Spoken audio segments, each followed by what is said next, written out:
Ready to go. You ready for the next one? Yeah. Tell me a little bit about the coming years and what you think you need to work on to be better prepared for that. So specifically leadership, but in general as a human being. So me personally? Yeah.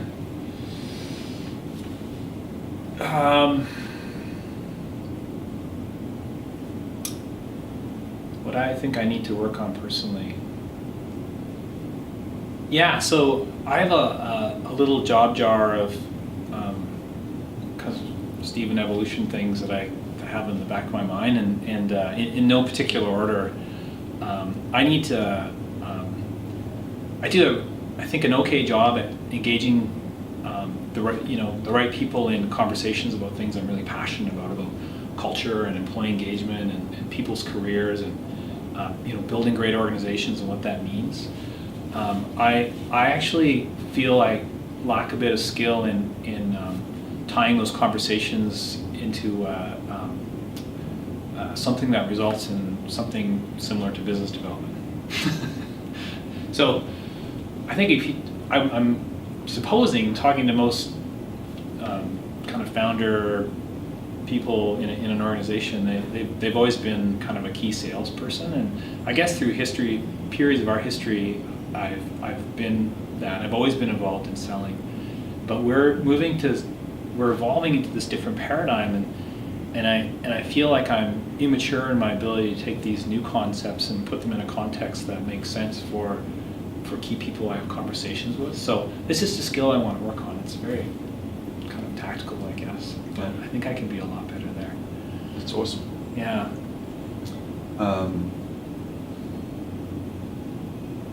Tell us a little bit about this space, this physical space. Yeah, so... and how it's important to you and the organization and maybe to your clients as well. Yeah. We have 3 offices over 3 time zones. And it's interesting how they each represent our brand in quite a different way. Like our Toronto office is quite new, and so it's this kind of startup, early Habanero sort of feel. And I love going there for that reason. And Calgary actually feels more mature and sophisticated than Vancouver. But these offices, they're also, when the reno was done, it's this kind of historical snapshot of what the company was when we did that. And the environment here, we put a lot of thought into creating a place where we can fill the walls up with post-it notes and collaborate and bring clients in and have them kind of get a feel for our brand. And I talked about our why, our purpose, helping people and organizations thrive, and the what we do is the things that we build for our clients, and the how we do it, like the part in the middle. One of the chief how things is what we call the collaborative approach, and it's this idea that the way we work with our clients can have a big impact, and sometimes a bigger impact than what we are paid to produce for them. So workshops we do and collaborative approaches and just bringing design thinking into every aspect of consulting has such a big impact on our clients, and physical space has to be an opportunity for that, both for us whether the client's here or not. And what's interesting about it is this space sort of pre-exists preexisted the time when we had more than one office. Mm-hmm. And I think opening a second office in Calgary was the hardest thing this company's ever done. And to try and create a cohesive Habanero-ness over multiple offices has been really challenging. So we've invested so much time and effort and money into high quality video conferencing and different technology, and it's getting better and better all the time. But it's interesting. I think about the physical space here is being connected through these screens all over the place into Calgary and into Toronto, and so often when you're walking around and you're hearing conversations, you're hearing things going on in a meeting room, you can never be sure if that person is in Vancouver, Calgary, or Toronto. That's actually really cool.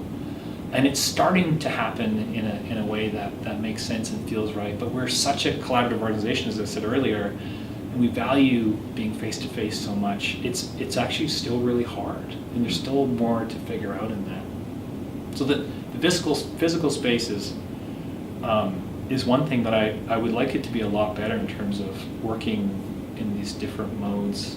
And that's not just in our offices, it's also, we spend a lot of time in our clients' offices, and we have a lot of people that end up working at home for whatever reason. Like I want the strong and cool and compelling parts of our culture to show up in all those modalities and be consistent that way, rather than, you know, sort of like it's cool being in the Vancouver office, and then you kind of go and it's a step down from there to go to Toronto, and if you're working at the client side, it's kind of crap and nothing works. You can't connect with anyone. You can't share. You know, we want it to be really consistent and sort of vibrant wherever we go. So there's a lot of work to be done there.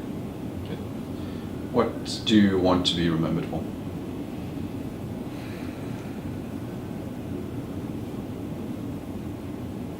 Wow. Yeah. I want to be remembered for being a great father.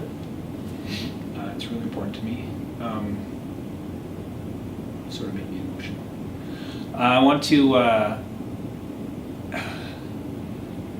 to be part of the story that people think about decades from now when they kind of about the world of work and people's careers, and when they think back and they think, you know, in